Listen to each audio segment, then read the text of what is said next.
Hello बच्चों, let's read this question. Using integration find the area bounded by the circle x square plus y square is equal to 9. तो integration का use करके हमें area bounded by this circle बताना है. क्या होगा, start कर लेते हैं हमारे की कॉन्सेप्ट से.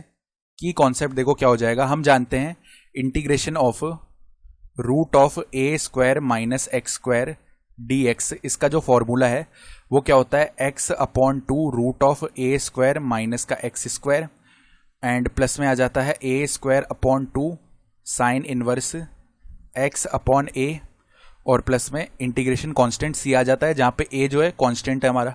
ठीक है. अब उसके बाद देखो सर्किल क्या है हमारा, x square plus y square is equal to 9 को लिख सकते हैं 3 का स्क्वायर. तो अगर स्टैंडर्ड सर्किल की इक्वेशन से कंपैरिजन करें जो कि क्या होती है, x square plus y square is equal to r square, जिसका सेंटर 0,0 होता है और रेडियस आर होती है.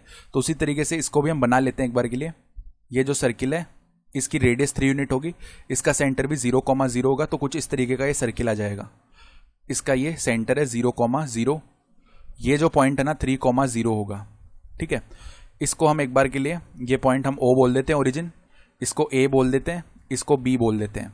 तो अब ये सर्किल जो है 4 पार्ट्स में डिवाइड हो गया है. ये फर्स्ट पार्ट है जो फर्स्ट क्वाड्रेंट में, फिर सेकंड क्वाड्रेंट में, फिर थर्ड क्वाड्रेंट में, फिर फोर्थ क्वाड्रेंट में.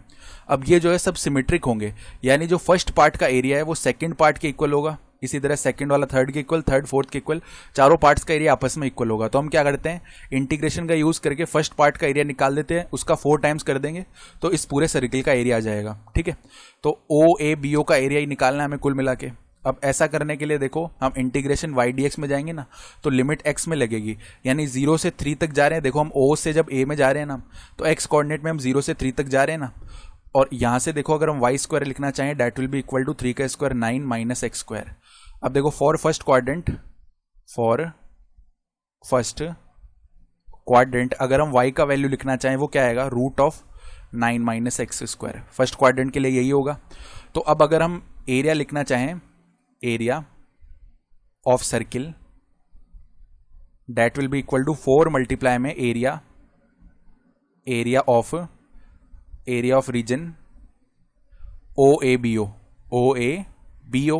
That will be equal to 4 times of. अब एरिया कैसे लिखेंगे, इंटीग्रेशन का यूज करके इंटीग्रेशन ऑफ y dx के फॉर्म में जाएंगे. x की लिमिट लगेगी 0 से 3 तक, y का वैल्यू कितना था, root of 9 minus x square और dx, ये हो जाएगा.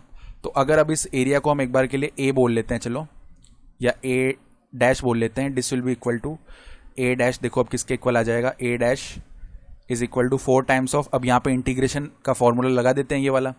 तो x अपॉन 2 यानी कि देखो x अपॉन 2 आ गया, root of 9 minus x square आ गया, प्लस में A स्क्वायर अपॉन 2 यानी प्लस में 9 upon 2 sine inverse x upon A, यानी कि यहाँ पे x अपॉन में 3 हो जाएगा, ये आ गया. और यहाँ पे इसकी लिमिट लग जाएगी कहाँ से कहाँ तक, लिमिट है इसकी 0 से लेके 3 तक.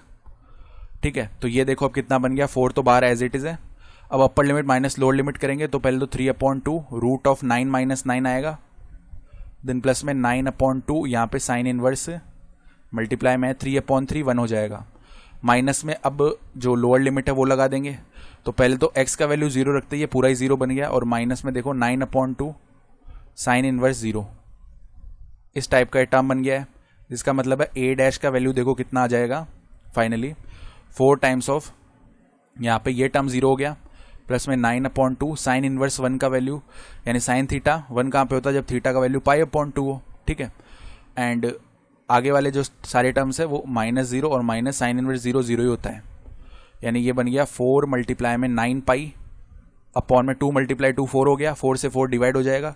इसका मतलब A डैश का वैल्यू कितना हो जाएगा, 9 पाई स्क्वायर यूनिट्स. तो 9 पाई स्क्वायर यूनिट्स हमारा फाइनल आंसर इस क्वेश्चन के लिए. I hope you understood this explanation. Best of luck.